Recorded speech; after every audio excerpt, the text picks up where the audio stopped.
Progression on me, progression on three. Shoot. No plugins. De-Wisper.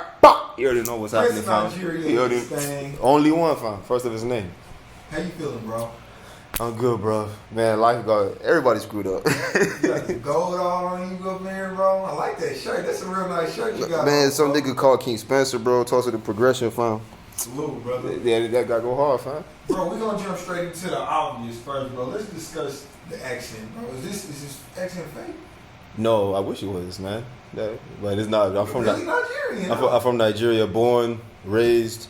I'm a documented immigrant here in America, so yeah, that's it. So I'm Nigerian.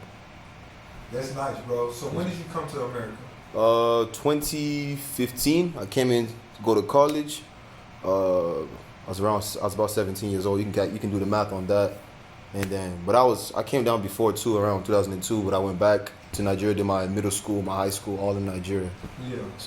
So did you have a musical background in Nigeria before you came here? Oh yes.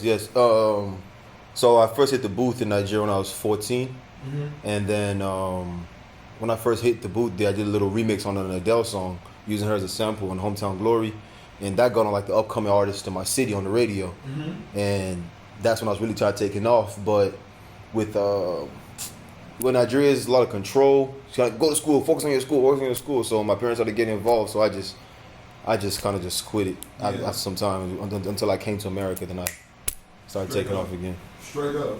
So, I mean, I know you're pretty tapped into the local scene here. What do you think about some of the music, bro? Bro, I can't talk about a better time that's in Tulsa. Because every time since I came to America, everybody's like, when I go out, "Are you from Oklahoma? You need to get out of there, bro. You too good with this and that." I'm just like, and I started looking for the scene here. When I started seeing it, man, bro, we got some talent, fam. Yeah. I mean, if I start name dropping, man, it's gonna be too much, you know. Yeah. It's a lot of names. You got the man Cuddy, bro. You know, you got the man Gang T. You got David Puffin. You got Southwest Dez, who's actually from Nigerian heritage. Shout out to that nigga. Sweet. I know that. You got No Hezo. You got N7 and P Wop. Like, bro, I can continue, bro. The list goes on and on. Bash, man. I don't want to start. Straight up, bro. So you go by the stage name of De-Wisper. Yes, sir. Where does that come from? It started actually from my sister-in-law, which is funny. From your sister? Sister-in-law. I was in Nigeria. I was going off the name a different name, and I used to just walk. When I was back home, I was kind of like always in the back of the class, quiet, kind of being on the table, just being on the desk, always rapping around house. She's like, "What you doing? You whispering to ghosts or something?" Yeah. And I'm like, "She should be called De-Wisper." So when I went back to school, I was like, "Yeah, man, wait, whisper." They're like, "Oh yeah, whisper." And so that's why I took out the H, because when Nigerians say it's supposed to be De-Wisper, but Nigerians don't pronounce. A lot of them pronounce it D. So De-Wisper. So I'm like, "Oh shoot." So I'm like, the loudest whisper you're ever gonna hear, that's me. Like, I'm the definition. Straight up. So that's why I got that name. Now, recently we did a music video, Wanting More. I was on Facebook scrolling one day and I saw it was like on like BET type swag, bro, out in Nigeria. Explain what was going on there. Bro, that was crazy. So we dropped that video and I dropped it on YouTube. I just posted it on Instagram and I get a message from somebody like, I could put it on Music TV Africa, which is like a new channel coming out of West Africa and Nigeria. So I'm like, "Oh yeah, okay, dude, okay, here you go." And I'm like, "Okay, cool."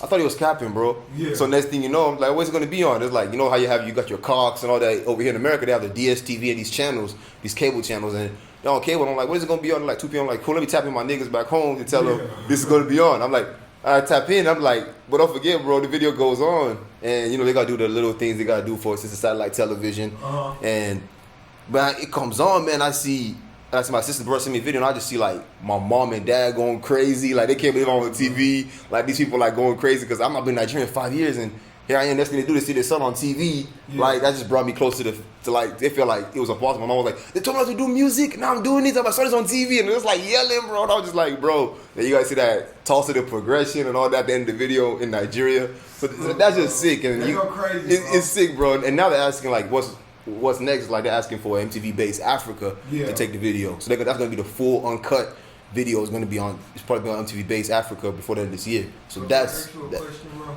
Yes, sir. Do you get paid for this? Man, this is the first time that's happening. So I didn't get paid for this. This was a surprise. But MTV Base Africa, that's that's MTV may not be as big as it is here in America, but in Nigeria and in the African continent, people still watch MTV Base, all these things, BET, all this. So they have the MTV Base Africa. When it gets on there, we're probably talking some ad space and all that. And it's just gonna be a major exposure. It's crazy, so bro. I'm excited for that. So one. when do you go back home in Nigeria? Man, I don't have a date I'm going back yet because I got to finish up some stuff. Paperwork here until and the way they do it is like when you're, for example, I'm going to work for my work permit, so you can't leave until that's completed. If I leave, it kind of cuts out the status. So I got to wait. So what's the music world, what's the music atmosphere in Nigeria? How does that compare to the music here in Tulsa? I mean, the music atmosphere in Nigeria is different because it's Afrobeats, Afro Fusion. The one we did, I think that's the first Afrobeat song we've done together. When you did the video for Wanting More, and normally I just stick with just rapping in English and going in, but when you bring Afro beats or I do Afro Fusion, it's like the tempo of everything that's African. Yeah. Like this is the Burna Boy who was a Grammy nominee. He says it like this: like Afro beats is the pizza, and everything you add on top is what makes it that genre. So it's a mixture. Everything you hear that has that sound, from dancehall to reggae to everything, Afro beats is like that covering. And then when you drop that rap on it, I just drop my little flavor. The music is a bit different. It's very, very much different from Tulsa. Then talk a little bit less about America. So it's much more, even if it's a gang song, bro, the gang song is a vibe. Yeah. So that's how it is back home. So what's the production difference like in Nigeria opposed to here? Like how you can spend $300 on the video, $40 on studio, $20 to get your music released to all major distribution sites. Is it similar in Nigeria? It's similar, but I'll tell you that it's more possible for the quality I'm getting here.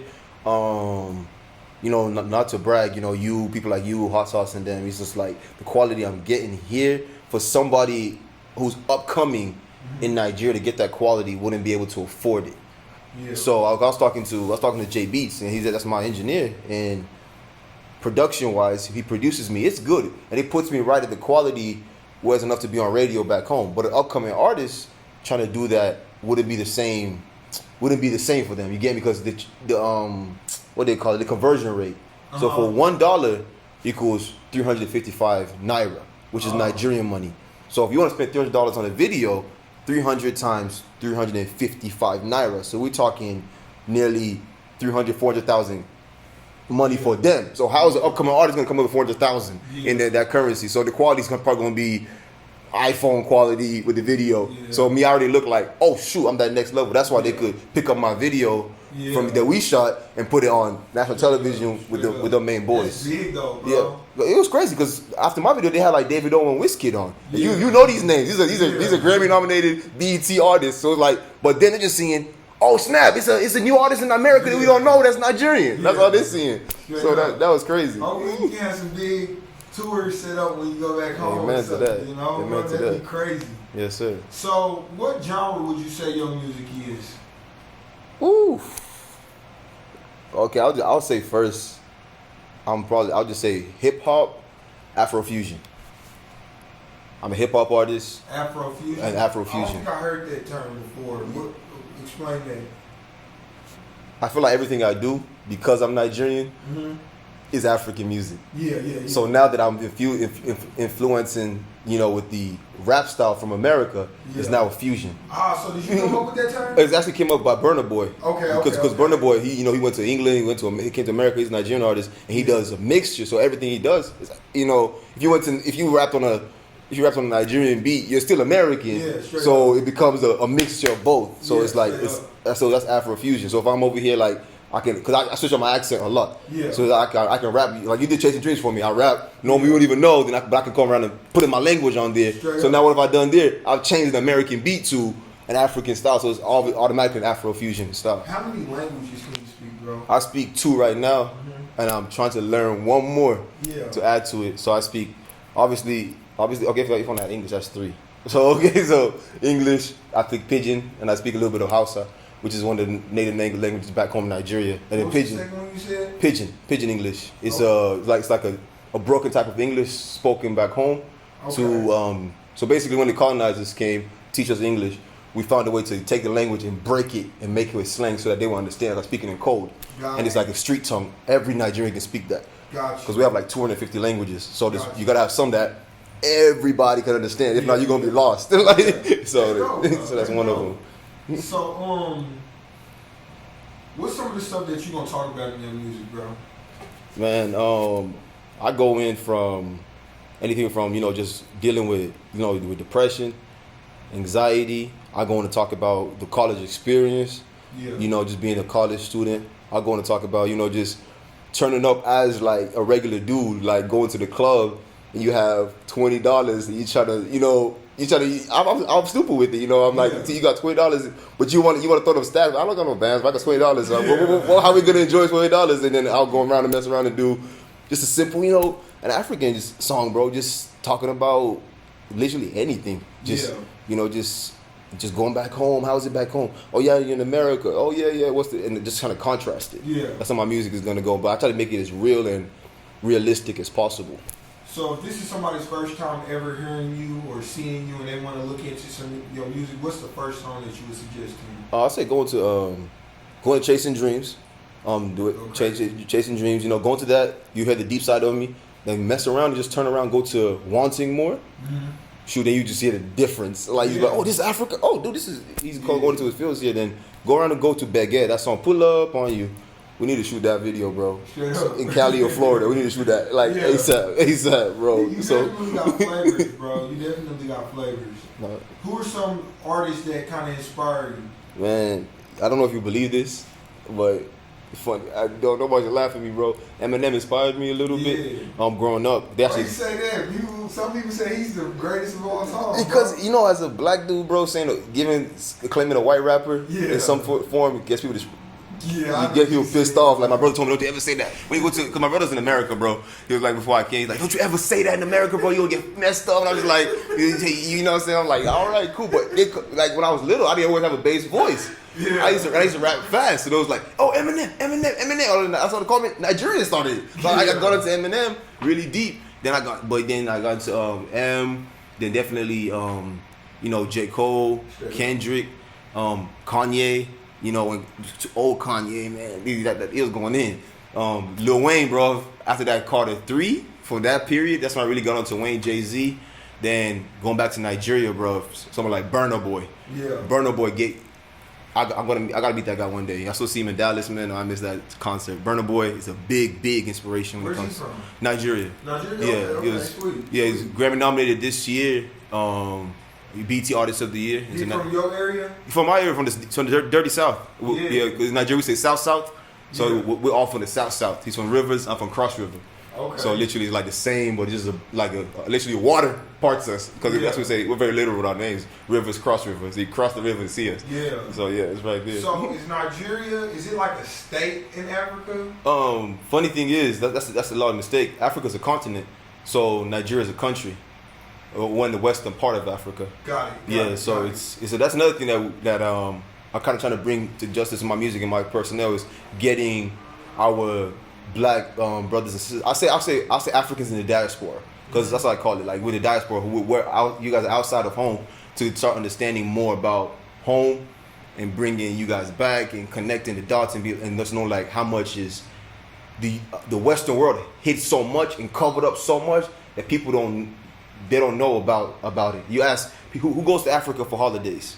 Let's look at it. Who goes to Africa for holidays? Black people don't go. Black people go to England. But who goes to Africa for holidays? White people. When you see people taking pictures in the safari and all that, who are they? They're all white. Why is that? There's a disconnect between the two cultures. The Afrocentric culture and the American culture. And it's like, and they know what they're doing. Because we oppressed back home by our leaders due to the influence of the Western world and the money they're acclimating to, and then my brothers here are oppressed too. So it's just like it's crazy. They know what they're doing. They know what they do because people don't know. They're like, oh, is Africa a country? Oh, and it's like people don't know, and it's just like, dang, we need to start letting them know this. There's 53 countries or 52 in Africa. There's over 1,000 languages in Africa. Nigeria alone has 250 languages. Nigeria is the most populated black nation in the whole world. There's the most black people in Nigeria than anywhere in the world combined. So it's just people need to know this, man. And it's just and it's sad, bro. So is discrimination a thing there? It is. I think anywhere there's humans, bro, this is discrimination. And in Nigeria, it's not racism. It's tribalism. Tribal. Because I'm from two different tribes. My mom's from one tribe, my dad's from one tribe. I'm from a minority tribe. You got your top dogs in Nigeria. You have your three major tribes, and those are the dudes that rule. Those are the dudes that, you know, the language is taught in schools. Like, yo, teach my language in the school. You know, so those are the people that have the main influence. But because of my English name, people don't know, can't pick off my tribe immediately. So they look at me and they're like, okay. And then my dad was raised with the power of the North, which is another tribe there. So it's really, bro. I can't even start because I'm a nerd outside of music. I'm a nerd, so it's just like if I start talking on it, we could talk forever and ever. You just be like, man, I gotta go do my lineage. Let me get back in because I got into my tribe. Oh, it's scary. It's scary. You see how much was burnt of our history was burnt and thrown away. You find out. So one other thing I want to ask you about pertaining to that is when you say tribes and how it's like that's how people racially discriminate. You know, are the tribes equivalent to American like Republican parties and political parties, or is it like Bloods and Crips, or is it like, you know, like what's the equivalence or what's the comparison that you can make to show like how y'all tribes are? I don't know how to ask that. I understand exactly what you're asking. Yeah. So your question, the political party is a whole different realm. Okay. When you go to gangs, that's a whole different realm. Yeah. Because we don't call it gangs, we call it fraternity or cults. So that's a whole different realm. It is different names. That goes into black magic and other things that so dead gangs. You see people that they get shot at and bullets will go into the skin because of the type of sacrifice they've done in that evil stuff they do. But when it comes to tribe, the best way to understand it would be using the Native American brothers and sisters here. So, and the best way to me to break down to you is this: we're in Oklahoma, right? This is you're from. When actually where you're from? You're from the United States of America. Cool. Where are you from? You're from Oklahoma. Yeah. That's a state. Yeah. Now, in the state of Oklahoma, where are you from? Yeah. Tulsa. Let's say Tulsa is a tribe. Got you. And Tulsa has its own language. Then within Tulsa, let's say the North has their own subsect of a tribe and has a different dialect and language spoken. And then you go to Jinx, and there's a different language and dialect spoken. Then you go to Broken Arrow. So let's say like someone from Broken Arrow marries somebody from North Tulsa. Yeah. So now you have two different tribes, two different languages coming together. And then let's say Oklahoma in the state of in the country of the United States, let's say Cali and these big states are big tribes where the powerhouses are. So these are the big tribes that everybody there speaks one language. So now guess what? You that's from Tulsa, and then North Tulsa, you're a mini tribe over there in North Tulsa, trying to fight against the big tribes like Cali and these people who have the power of DC. You know, those are all tribes. That's how it is. So it's a bloodline thing. That's deep, bro. It's really deep. That's another conversation. For another day. Bro. That's a whole other interview. We're going to bring that interview to y'all soon, bro, because you definitely got some stuff that you can teach the people, being that you've been able to experience both sides of the spectrum. Of this ginormous spectrum, bro. But your background before music, bro, like before you start digging deep into investing yourself, investing your money into, you know, the artistry, what were you into? What are you into? I'm a soccer player. So I was into soccer and just school, poetry. That's what I was doing. If I want to go back, you say, okay, I've always been into music some form of way, but if it wasn't before I started like really getting into soccer, I got to play for the U13 national team. So I got to represent my country on the soccer stage at the U13 level. I was only 12. We traveled to England. We played tournaments, went out there, came back, bro. It was crazy. Interviewed all over TV. You know, college, I'm more into the IT side, trying to be a cybersecurity specialist. I played college soccer. Came to America actually. Got a partial scholarship for soccer. Graduated. Now, outside of music, I coach college soccer. I'm going to do my master's in cybersecurity. So it's like outside this, I'm a big nerd, bro. Like I'm a nerd, and then sports, bro. Soccer is it for me. Yeah. Soccer and that, and just that's really it. Outside of music, if I'm not entertaining, it's sports in school. Sweet. So what's something new that you got coming, bro, in the music? Man, I'm working on something called Missing Home. Missing Home? Missing Home. It's a single. It's a single. You're probably gonna shoot the video, so you're gonna find out. Yeah. But it's just a single. Like I was just literally chilling, and I was looking for beats, and I heard this beat, and it was just vibing, and I was like, dang. Because I want to use the summer to just bring out, because summer is the heat, so I'll just bring out a lot of more Afro Fusion songs before I get back into like really rapping deep again. I'll leave that for when after the summer's over. Yeah. Right now I just feel like that I'm in Africa right now, you know, Yeah, the heat. sure. So I just like, okay, let me just inspire that. But that song just came out like, you know, it's like just a story. I'm talking about, you know, going back home, talking about the foods, you know, all that stuff. So I just started the song like it's a story time for anyone that will listen. I was in Nigeria missing my mom's cooking, sitting reminiscing what's eating in the kitchen. And I just start talking about like different foods, and it's like an African beat, not switch up my accent, come back to Nigerian flow, then go back. It just vibes, bro. Just, you know, like if you're having a cookout here, I'm talking about cookout over there, mix it with America a little bit, and I'm like, so like every time I'm missing home, this is what I remember. It's like a little tune playing at the background, and I'm talking about, bro, this is while I'm over here, man. I promise, bro, I'll be sending money back as soon as I can. That's the reality, bro. You gotta send those dollars because it converts. So that's all. The fam probably doing good at home, huh? They're doing okay, man. They're doing okay. They're doing okay. Thank God, man. So, do you feel like, I know you got heavy traction in Muskogee and here in Tulsa, probably in the city as well. I don't know where else. But do you feel like you kind of get the recognition you deserve, or you kind of feel like you're a little slept on? I mean, I feel like I'm slept on here, bad. I feel like I'm slept on really. Muskogee, they woke to me. I think I went to college in that area. But I feel like I'm slept on here for sure. What about back home? Back home, I feel like I'm slept on just because I've been out for so long. Yeah. From my city. I've been out for 5 years. You know, when I started, I was 14, and bro, I was getting traction on radio play immediately. Like I was getting like the owner of the school.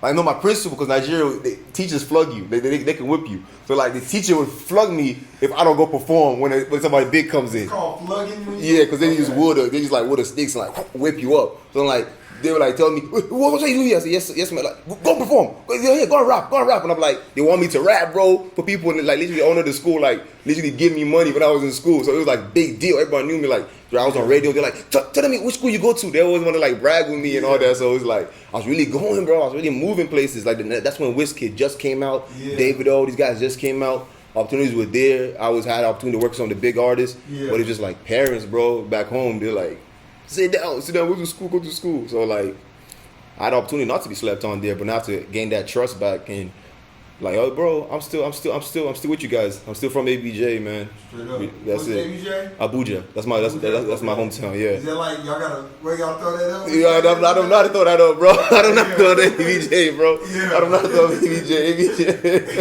For real. Hey, but one more question pertaining to the Nigerian talk, bro. Okay. Is it sets out there? Like, oh, bro, yeah. Oh, yeah. Are there Bloods and Crips out there? It's not Blood and Crips, bro. It's like different names because it goes deeper than just like they call it fraternity or cults. So there's like several different cults. One of the popular ones is the SVCs, Supreme Viking Confraternity. That's who my brother's affiliated with. You got the IA, the Black Axe, and these people, they all have their symbols and all that. They all have their how they throw up their sets and all that. But they got colors that they wear. But it goes a bit deeper than just that. You know, they go into even the black magic. Yeah. It goes into political parties. Like it's like, okay, yo, I got protection with the SVC. So like, if you had like, imagine Trump being protected by Parus. That would like, that, you know, it's like it'd be crazy. You know what I'm saying? So like, instead of him having the Secret Service, he got the streets on the side too. That's in Nigeria. You got all the way to and they run college campuses. Yeah. Like you got people in college campuses, like they break out, and you got military coming to break apart the fights because niggas are literally getting their head axed. Yeah. Like people coming to college campus with axe, and you see people's hair like splat on the floor. Like it's very intense, bro. So you know, so that's one of the reasons I have to run. That's one of the reasons I have to run away, bro. Because I got these people try to chase me, bro. So I'm like, I'm gonna take it easy, man. Don't like to see. So I don't like to see you win all the time, bro. It's deep, bro. So, well, hey, bro, that's all I got for you. You got any shout outs or last statements you want to make? Man, I mean, shout out J Beats for sure, my producer. You know, shout out, I know my mom probably gonna watch this. My sisters, Daniela, Manuela, you know, my mom, my dad. Shout out everybody out back home, all my people. And everybody just keep going, man. Keep pushing through this time. Stay safe. And, man, just low key, stay strapped up if you have a concealed carry. You know, I'm not gonna encourage anything else. But God bless, man. Salute. Well, hey, bro, tell them where to follow you. Man, you can follow me on IG. It's official De-Wisper, and that De-Wisper is DEWISPER. You can get me my music anywhere else, Spotify, Apple Music, everything, bro. Deezer, all that. And that's like DE with a little dash WISPER. Remember, there's no H in that, and you can find me. So hit me up if you need anything, man, and I'll be right there. No stress. Yeah. Well, that's De-Wisper. You seen it here first. No plugins. Stay tuned for some more content. We checking out. For sure, brother. Love. Clutch, bro. Progression on me, progression on 3. Shit on Here we go. Like this. 7 days a week.